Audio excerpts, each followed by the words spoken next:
There's a reason why now 4 companies control 85% of America's meat supply. If we had a food emancipation proclamation to allow direct farmer to consumer food transactions to occur, it would be like an atomic bomb explosion in the food culture of our country. This is Kaiser Johnson with Liberty and Finance, and these are the Miles Franklin Weekly Specials for December 30th, 2024 through January 6th, 2025 while supplies last. This week we feature 2024 1-ounce silver eagles at just $4.85 over spot, one of the lowest premiums we've seen in years. We have a limited supply, so these are first come, first serve. Next, 2024 1/10-ounce gold eagles are just $44.99 over melt per coin. We also have an incredible deal on XF $20 gold Liberty coins at just $75 over melt, one of the lowest premiums on pre-33 gold we've seen in a long time.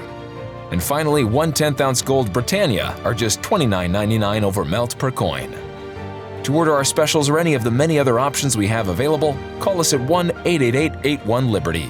That's 1-888-815-4237. We're available after hours and on weekends, and we look forward to speaking with you.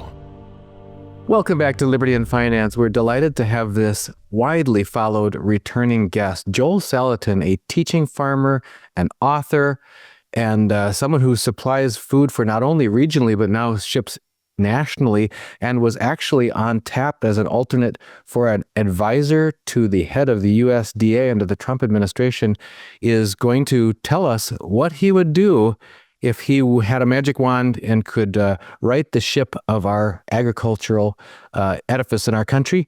Joel, thank you for coming back on Liberty and Finance. Thank you, Dunnigan. It's always a pleasure to be with you, and I think we share a lot of common ideas as far as where policy goes. So, you can make a laundry list of things that could be done at the USDA. I call it the USDA. You can make a laundry list. And I'll set the tone for that with an interview we did way back when called Romaine Recalls and Ridiculous Regulations. But anyway, you've been warning us for years that a lot of these regulations are set by very large agra, and it scales up, but it doesn't scale down, which doesn't do well for resilience in our communities. But go ahead. That's right. So the one thing that I would push for, which has been my kind of calling card for the last, 20 years probably, is what I call a food emancipation proclamation. And I know those are strong words. I mean, they evoke thoughts of the 1860 and, slave all these things. But I use strong language because I think we're in a time where we need to use strong language. We can't be mamby-pamby about this. And the basic concept is that our food system is enslaved and shackled by an overreaching, burdensome federal government regulatory structure that is very discriminatory toward marketplace competitiveness, interest to the marketplace. And as you know, prototype entrepreneurs have to start small. You can't start large scale. You have to start small with little prototypes. You have proof of concept, and you grow gently. But if you have to spend $500,000 or $2 million getting a license or a permit just to try one bucket of homemade bologna, or to try one backyard chicken pot pie, for example, suddenly that prototype, the road to that prototype is so expensive and laborious that you don't launch. And so that's where we are in our food system. Dunnigan, I talk to thousands of farmers all around the world, actually, but certainly here in the U.S., there are so many farmers, thousands of farmers who are ready to sell to their neighbors, literally to their neighbors. But these regulations that were created for corporate corruption and greed and selfishness and cheating, are in the way of two neighbors doing business together. And as you know, in debate and argumentation, one of the best ways to make a point is to take the most extreme example. So let's take an extreme example. We got two neighbors here. One guy raises two pigs. His family wants, he's a homesteader. He wants to raise some pork for his family. He's buddies with a neighbor across the street. Maybe they go to church together. Okay, their kids play together.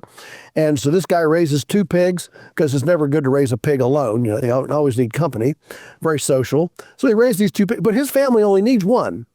And so he has this one neighbor that says, hey, when you butcher those pigs, I'll come over and help you. I've never done that. That sounds cool. So they pick a nice, cool Saturday in November and get together and they butcher these two pigs. And the neighbor says, wow, this is so cool. Can I buy, 5 pounds of sausage to take home and eat with my family? No, that's illegal. That's illegal. No, I can't sell you those 5 pounds of sausage to take home to your family. That's how outrageous this is. I mean, then again, we've got now in our country, we are now the country of choice. We worship choice, right? You can choose your sex. You can choose, to whether or not to have your baby. I mean, we've got choice in the bedroom. We got choice in the bathroom. We've got choice in the mother's womb, but we don't have choice in the kitchen. And unless and until we do, the entire entrepreneurial, competitive, innovative, creative food system that is local, neighbor-oriented, and small profile can't access the market. And there's a reason why now 4 companies control 85% of America's meat supply. It's not because they were better companies. It's because the regulatory climate has gotten so prejudicial against market competition that they've simply that their competitors are not there. If we had a food emancipation proclamation to allow direct farmer to consumer food transactions to occur, it would be like an atomic bomb explosion in the food culture of our country, because there would be thousands and thousands of farmers accessing their neighbors with food. And it would chip into that food oligarchy of, Tyson and JBS and Iowa beef packers and, the great big Cargill and Purdue and Tyson and the big outfits. Yeah, that's the other thing that's missing there is not only the small producers being able to build successful and growing businesses, interacting and supplying to their local communities and frankly to around the country, but it also deprives ordinary folks who are waking up, who've been misled for decades and decades by bad guidance from the Department of Agriculture and others on what the proper diet should be or what the food pyramid should be and all this sort of people are finally waking up and going, I don't want seed oils and I don't want all these weird artificial fats that are being touted as being more heart healthy or whatever. I want natural healthy food, and people can't get that natural healthy food even when they do wake up. Your proposal means you can't get in the way of the small-time producers, but that also opens up the supply availability for ordinary people who just want to be healthier. Yes, and for sure, boy, you're hitting the nail on the head as far as the problem with my proposal. The problem with my proposal is that the average person in America doesn't realize how much their choice has been taken away. You walk into the Walmart, the supermarket, the whatever, and you look at all that choice, look at all those labels, look at all that stuff. But it's actually a very, very narrow choice. All that food is funneled through a very narrow orthodoxy of thought. The orthodoxy of thought is wellness comes from needles and syringes in the livestock industry. That's where wellness comes from. It assumes that the only proper food is sterile food. So Coca-Cola is safe, but raw milk is unsafe because we need sterility.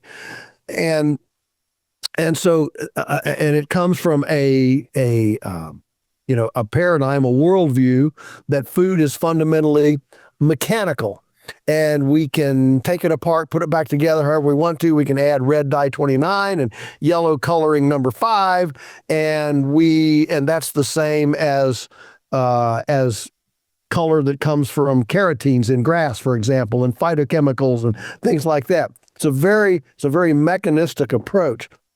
And so the truth is that the level of diversity in the supermarket, while yes, there are other brands, there's not much choice. I mean, one of my favorite things is whenever there's a recall. So, routinely we have recalls. Isn't it amazing to look at the brands?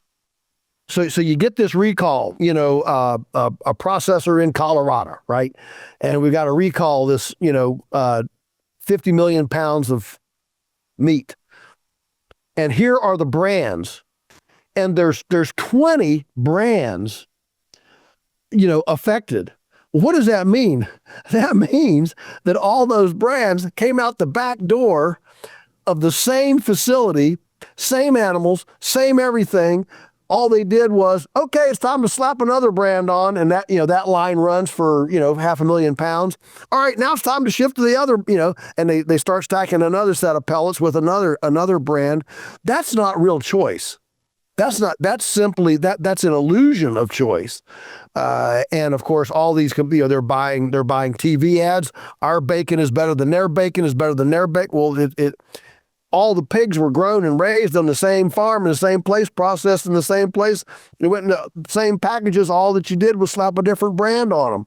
And so the whole choice diversity in the marketplace is a charade.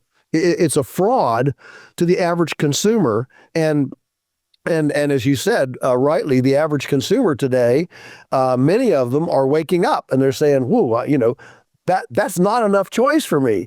I want to know how the pigs were raised. I want to know what they were fed. I want to see the farmer that raised them. And I want to participate in this food system, not just sit as a non-participatory bleacher sitter, looking at while the game's played. I want to get out and be a part of this. And that is the choice that is currently being demonized and marginalized and even criminalized within the food safety specter. One of the most interesting things that I ever had happen, I was at a congressional hearing called by former Congressman Dennis Kucinich after that California cow that the undercover TV cameras saw them, fire hosing and prodding her trying to get her up till she'd walk into the kill gate because they can't kill a cow for human consumption if she can't walk. And so they were prodding her, and of course, as a result, the place was shut down. It was a media firestorm. Well, Dennis Kucinich convened a congressional hearing about what do we do with American, meat system. What do we do with this? And there were about 12 of us called to testify. I was one. The first one, though, was the commissioner of the Food Safety Inspection Service. So this is the top dog of the Food Safety Inspection Service, FSIS, and he took up about 2 hours of testimony. And the most amazing thing that he said for me was they were asking him about the efficiency of the inspection service, and he literally gloated. He gloated about the fact that they had been able to shut down so many small plants so that now an inspector can see this many pounds of meat per hour instead of this many pounds of meat per hour. And boy, aren't we great that our inspectors are now being able to see so many more pounds of meat per hour. And I couldn't believe it. If the average consumer had listened to that, I mean, can you imagine the inspectors being promoted or demoted or incentivized for the volume of meat that they see go across their eyeballs rather than the quality of the meat that goes by their eyeballs. This was just incredible to me, but it stuck in my head because I realized, well, of course, the industrial food system, it's all about efficiency and quantity over quality, and so why wouldn't the collusive, the revolving door within the inspection service, RFK Jr. calls this the captured agency. Agency capture is his phrase. It's a great phrase. Agency captured by, the industry. Why wouldn't then the regulators fall into the same, the same industrial model? Yeah, it is all about quantity. But the fact that he gloated over the thousands of small slaughterhouses that have been put out of business by his department, that this is a good thing because now our inspectors are able to see so many more pounds of product because they're in big plants that goes a lot faster. I mean, it almost made me sick. So, and the other thing that you mentioned about the apparent diversity where there really is none is if you mentioned walking into like a Walmart in the food section, if you have gotten a little bit of education, you realize you're trying to avoid something like, say, canola oil or seed oils like high oleic safflower oil or high fructose corn syrup.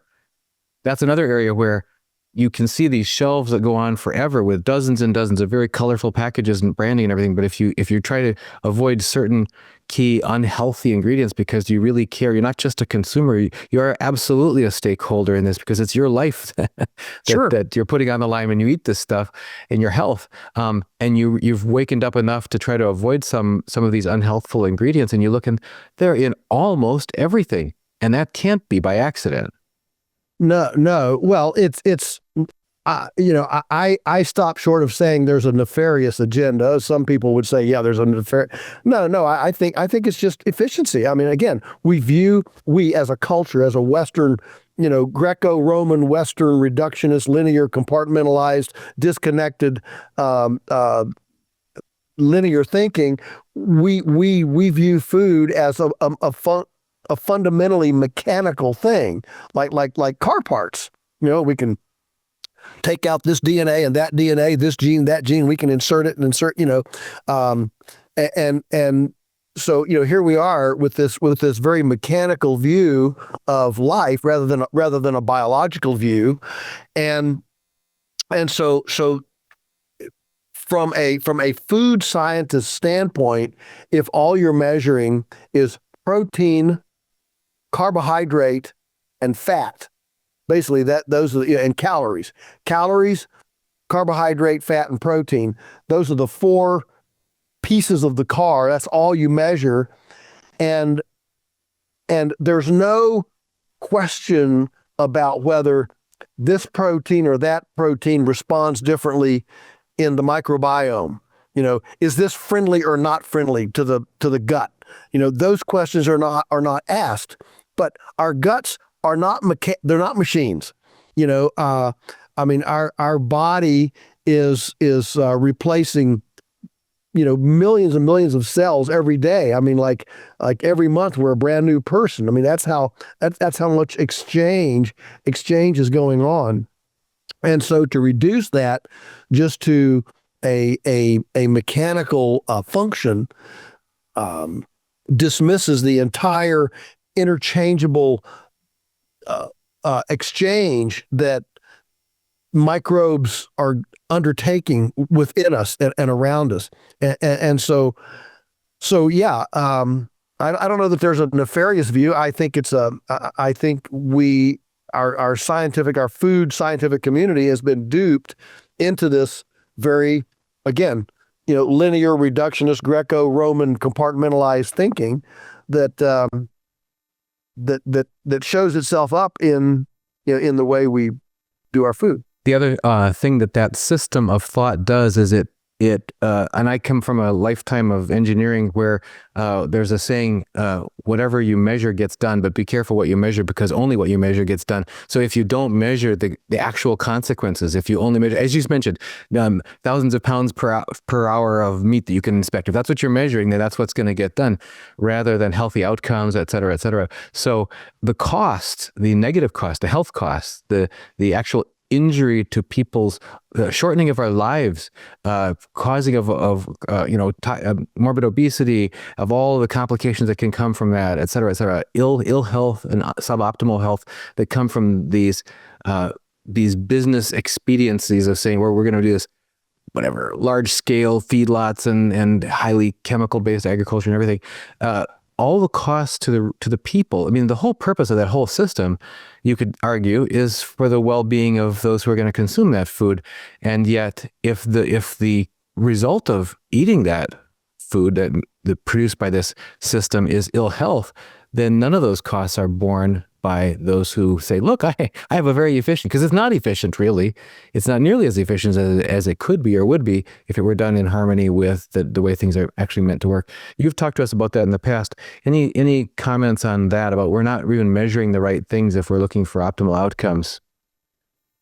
Yeah, well, imagine, just imagine if you're a money guy, you do spreadsheets, okay? So just imagine if we had the ability in our culture, let's just forget the rest of the world, in our culture, if we could actually have the ability to have a positive and negative balance sheet for true wealth in the nation. So let's just brainstorm a minute. Imagine on one side, you have the positive. So you have, lumber and beef and peanuts, and you've got production on one side, and including automobiles and service and different things. Okay, on the other side you have negatives. Now it gets a little bit touchy here.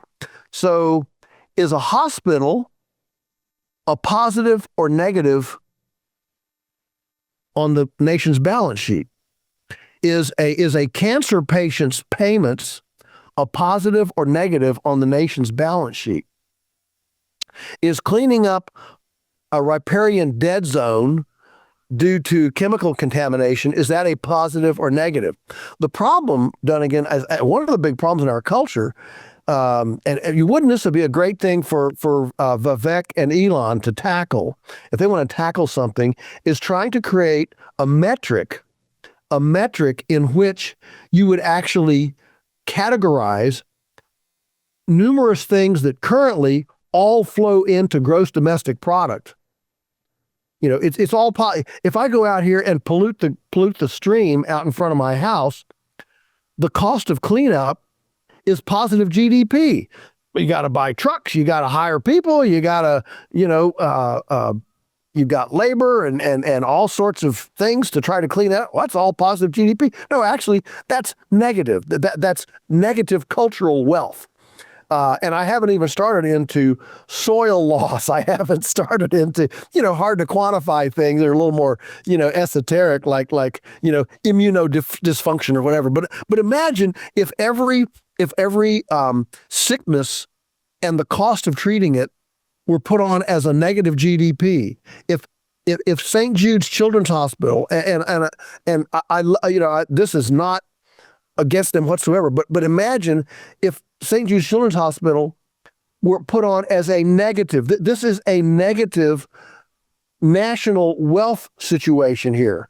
My point is, very quickly you would start seeing that $1 chicken doesn't just pay for itself. This would be the great balancing act on it. And of course, the nation of Bhutan, maybe you've read about this, nation of Bhutan, in the 1950s, actually, their king, so they're a little tiny Himalayan country kind of sandwiched between India and Nepal there.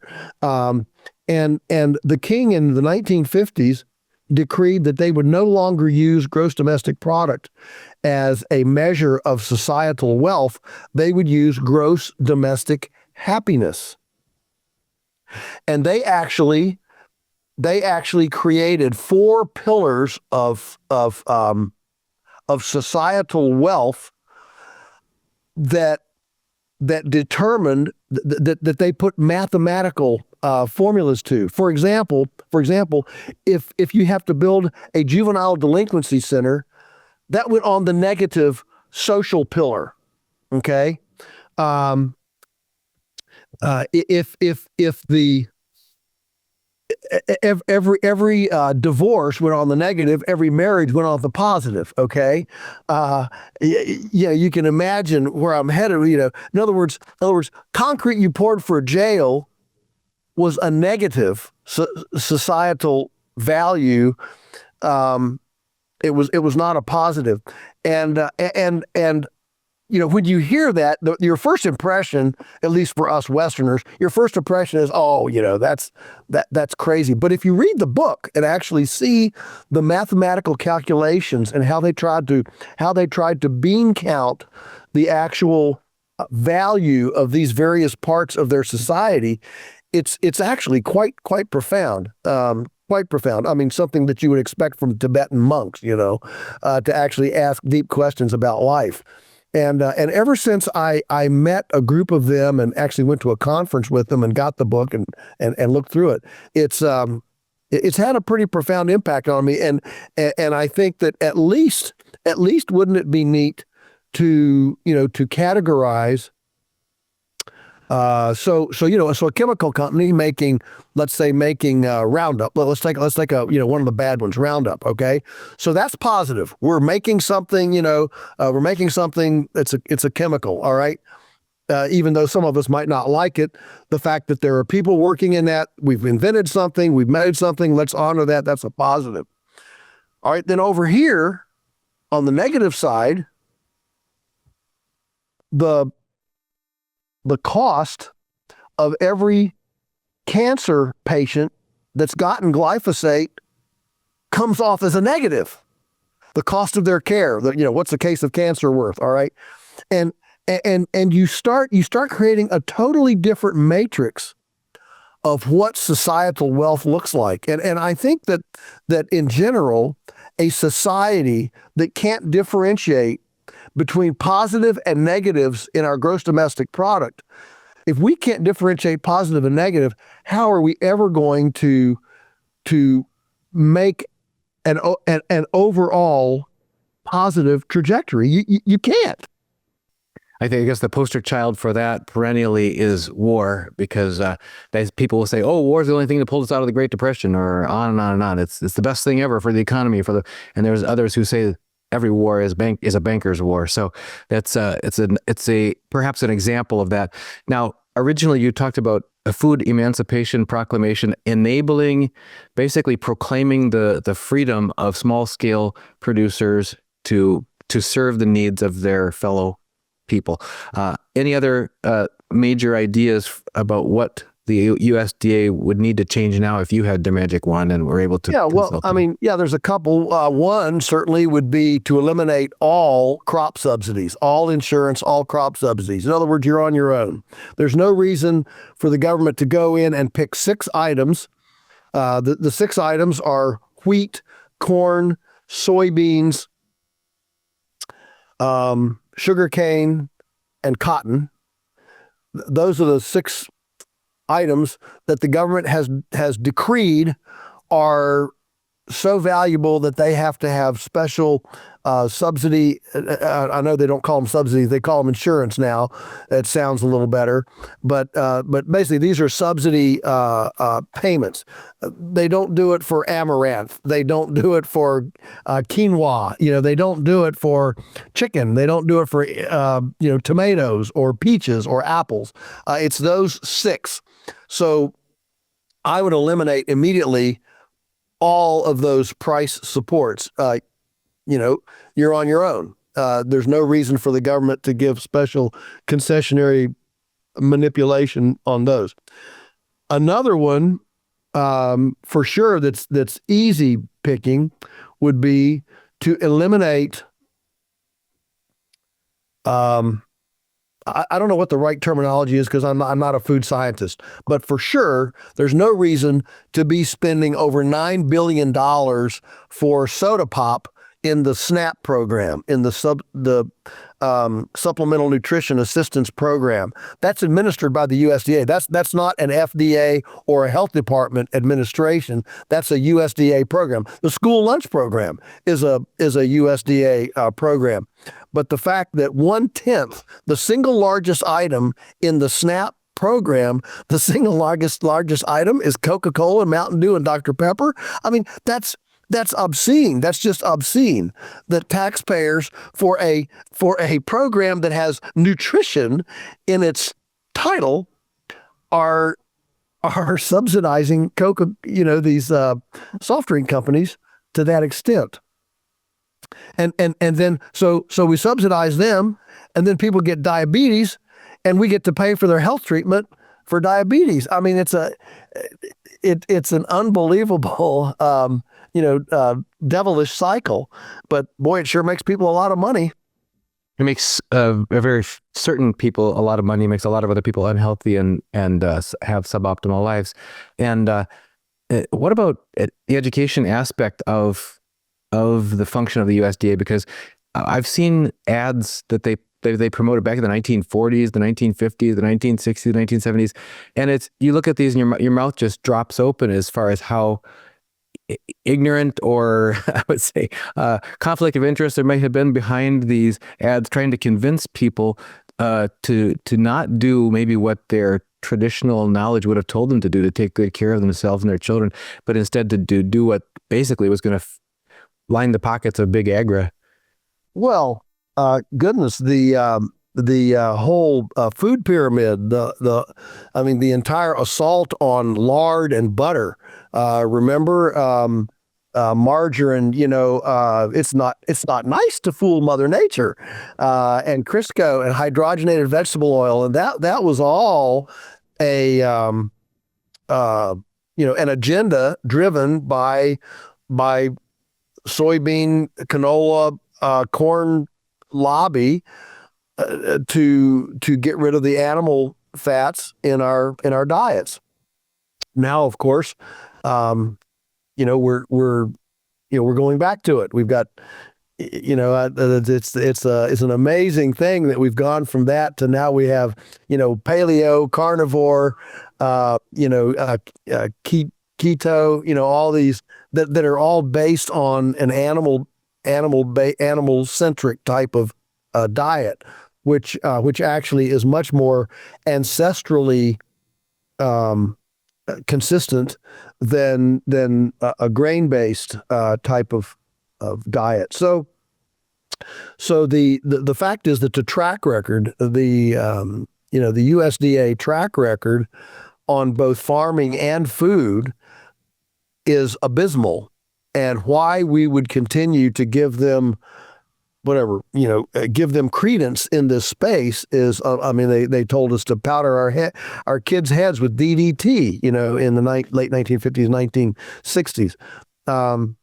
That was a long war. I mean, they gave us organophosphate, things that made three-legged salamanders and infertile frogs and eagle eggs that wouldn't hatch. I mean, these are all, this is not blowing smoke here. I mean, this is well documented.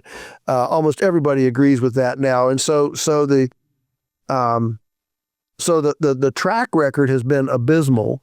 And of course, in my perfect world, we wouldn't even have a USDA.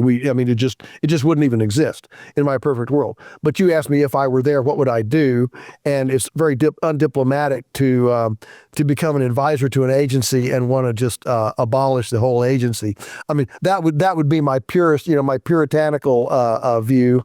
But these are easy pickings. For SNAP people to not get high fructose corn syrup, for crop farmers to not get an unfair advantage over people that want to grow something else, and for and for the regulators, the hounds, to be called off of neighbor to neighbor food transactions. To me, those are three widely appealing things that would be actually, I would love to sell them to the American. I would love to go on, a media program. I know I'm doing it here too, but I mean, to go on and debate. I'd be glad to debate anybody on those three items. Pick the easy stuff. There's other stuff you can get into, but those are easy things. Joel, you've educated. Well, I'll put up a straw man here, but it's frankly it's much more than a straw man. It is the current orthodoxy, and that is we have had produce managers at our supermarkets that we have frequented. We've had others who will flat out say, if all the farming in the United States went organic, we'd all starve. And that's a lunatic farmer such as yourself knows it's not true, but it is quote unquote true in called conventional wisdom. As a lot of other things that we were told in the last 4 years were true. Everybody knew they were true because it was settled science, etc. So talk to us about that quote unquote settled science that if we had to go organic, we'd all starve because it's so inefficient and ineffective. Yeah. So, wow, that takes a little bit of a history lesson. So if we go back to the early 1900s, there was a lot of concern. In fact, even in the early 1800s, there was a lot of concern that we would starve to death. I mean, Malthus, right? Malthus was the early 1800s. Says population is going to expand and we're going to not be able to feed ourselves. And so, Justus von Liebig was an Austrian biochemist who used vacuum tubes to determine that all biology, all living things were simply rearrangements of nitrogen, potassium, and phosphorus. And in 1837, he wowed the world with his findings that this was how simple life was. It was just nitrogen, potassium, phosphorus. And if we could just figure out how to get nitrogen, potassium, and phosphorus in the soil, we could, feed humanity. We wouldn't all starve. His intentions were very, very good, but he was a very, reductionist, linear. He was not a holistic thinker. He didn't come from a Hindu, or Judeo-Christian background. He came from a very segmented type of philosophy, and so he gave us, of course, chemical fertilizers, NPK, which is still today the premier system of fertilizers. And this developed through the 1800s and then into 1900s, and so the two world wars. It kind of, it was there, but it was not very big. It was latent, partly because we were still using draft power. We were not, and so we had a lot of manure. We had a lot of pasture, and so it was latent. But once the World War I came and then World War II, the sophisticated technology to make cheap NPK chemical fertilizer completely overran any other alternative, whether it was compost, manure, whatever it was. It overran those from an economic standpoint. So think about it. You're a farmer in 1948, and one of your sons has been killed in World War II. The other one has been injured. You were counting on them to take over the farm, and suddenly you have two things you can do. You can continue to shovel and shovel and shovel and shovel poop, or for a few bucks, you can get this little bag of material, spread it on your field, and you can grow a crop. You're now in your 50s. You're tired of shoveling. Your family's tired of shoveling. Let's just put on this chemical NPK. So let's be gentle on old grandpa. A lot of these guys, we would have made similar decisions. But what happened while the war effort created very, very cheap chemically sourced NP and K, because that was used in ammunition and explosives and bombs. And so the war effort financed the mining, the laboratory, the distribution, the branding, the marketing of the NPK, which was then, cheap post-war. What was also happening at that same time was a tremendous amount of research on the other side, on the biological side of the equation, led by people like Lady Eve Balfour, J.I. Rodale. Of course, the godfather was Sir Albert Howard, the British Sir Albert Howard, who spent his career in India learning composting from the Indians. And in 1943, he brought his career findings called An Agricultural Testament. He brought that to the world in 1943, which was the first codified scientific recipe for aerobic composting, which required nitrogen, carbon, air, water, and microbes, 5 ingredients in the right balance. But the world was pretty preoccupied in 1943. And by the time the world quit being preoccupied, the problem was that Sir Albert Howard's discovery and codification of the aerobic composting, scientific composting method preceded all of the efficient things that are required for an efficient carbon fertility program, which were chainsaws. We didn't get the chainsaw until 1957. Front-end loaders, we didn't get them until the early 1960s. Water, a plastic water pipe to deliver water, we didn't get that until the 1960s. What I'm getting at is that we did not have the infrastructure to metabolize his discovery until roughly 20 years later, in the 1960s. In those 20 years, the chemical NPK juggernaut completely took over our universities, our research, our government farm grants, and actual farm practice on our farms. So by the 1970s, when we had chainsaws, water pipes, commercial chippers, front-end loaders, when we had all the infrastructure to actually efficiently metabolize a carbon-based fertility program, which is what nature uses, which is what built all these deep soils that we're mining with chemical get down that rabbit trail. The point is that there was a lag. It was as if post-World War II, a starting gun went off on a chemical versus a biological race, and the chemical race had a 2-lap head start. And so it took a while for the biological side, our side, to catch up in infrastructure. Today, we are now, on the biological side, we are spinning circles around the chemical side. I mean, this is empirical now. Our farm now gets, 4 times the county average of production per acre. The production, especially the nutritional production, if you measure nutrition at all, we are spinning circles around the chemical approach, but the chemical approach has captured our land-grant universities. It has captured our entire cultural farming paradigm to the point where you can't even see it. So you get these disparaging movies and things where people aren't measuring. They're not measuring the state-of-the-art biological thing. They're still measuring stuff from back in the 50s when it was so difficult and laborious. And we didn't know nearly as much. Here's my point.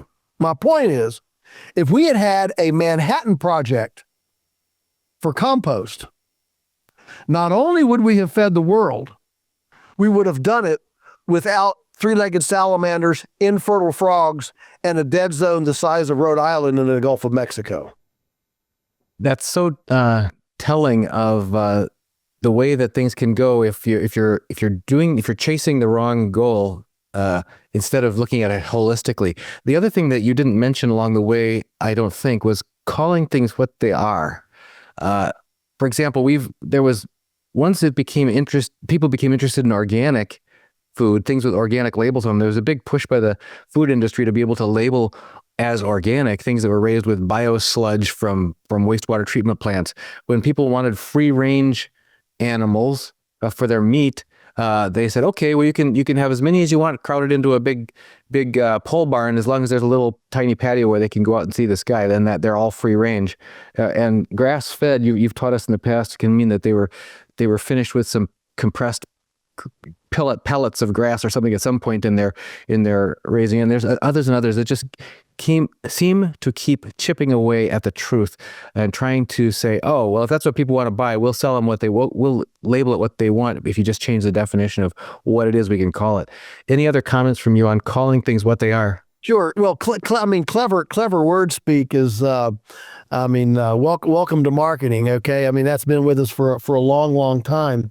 And so, yeah, so the little history lesson that I gave there is just one little part of it. Another part of it is, while this was all going on, we were busy as a culture. We were busy breaking apart the symbiotic relationships that food items or farming practices had for eons. It had always been that chickens were used as food scrap salvagers. That's why chickens were always up against, kitchens and all that on the homestead. But as we industrialized, all of this home created, food scrap that always went into a backyard flock of chickens now went to the landfill, and the chickens went into factory farms fed subsidized grains. And so we lost this beautiful synergistic connection, this integrated kind of system. I mean, even dairies all had some pigs, so that spoiled milk or cheese factories, if you were making cheese, the whey went to pigs. The idea that you would take nutritional food and just throw it away into a landfill or just throw it away was unheard of, before modern times. And so the fact is that if and Pat Foreman talks about this in her wonderful book, City Chicks.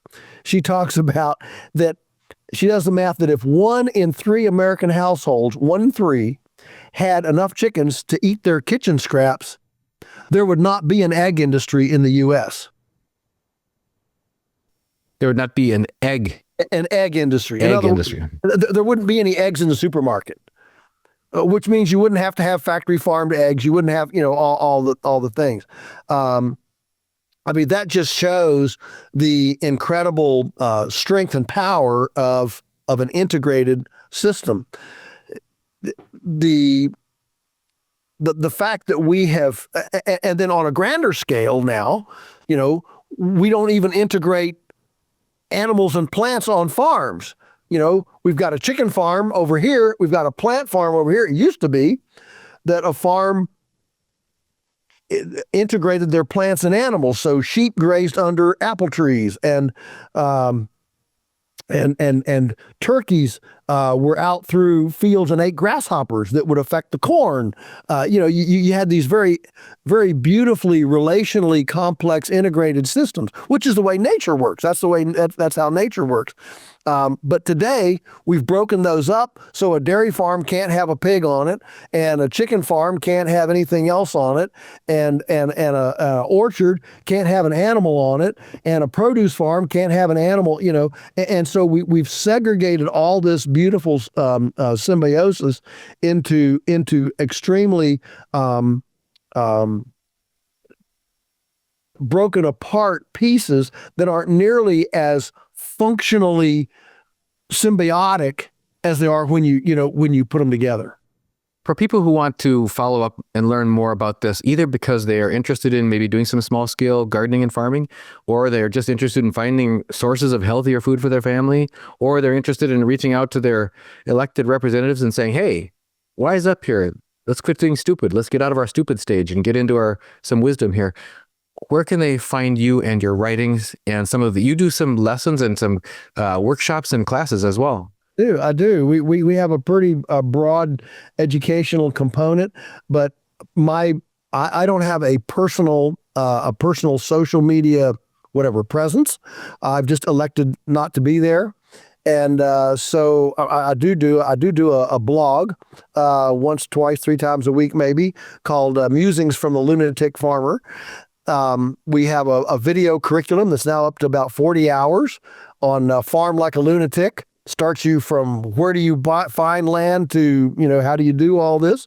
The last segment that's just being added, I think actually this week, is a marketing section on relationship marketing. But our where you find me and our stuff is Polyface Farms, Polyface, Polyface. It'll pop right up, and you'll see I've written 16 books.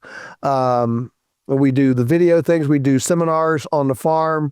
Also, I travel widely and speak as well. You're welcome to come and hear me if I'm pontificating somewhere.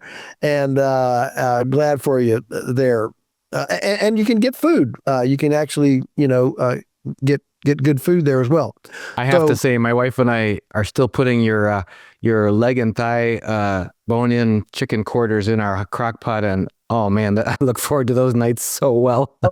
Yeah, very cool, very cool. So yeah, Polyface Farms is us, and feel free to jump in there and peruse whatever you want to see. We've been speaking with Joel Salatin, co-founder of Polyface Farms at polyfacefarms.com. And once again, Joel, on behalf of all of our viewers and subscribers, thank you for joining us on Liberty and Finance. Thank you. It's been an honor. This is Kaiser Johnson with Liberty and Finance, and these are the Miles Franklin weekly specials for December 30th, 2024 through January 6th, 2025 while supplies last. This week we feature 2024 1-ounce silver eagles at just $4.85 over spot, one of the lowest premiums we've seen in years. We have a limited supply, so these are first come, first serve. Next, 2024 1/10-ounce gold eagles are just $44.99 over melt per coin. We also have an incredible deal on XF $20 gold Liberty coins at just $75 over melt, one of the lowest premiums on pre-33 gold we've seen in a long time. And finally, 1/10-ounce gold Britannia are just $29.99 over melt per coin. To order our specials or any of the many other options we have available, call us at 1-888-81-LIBERTY. That's 1-888-815-4237. We're available after hours and on weekends, and we look forward to speaking with you.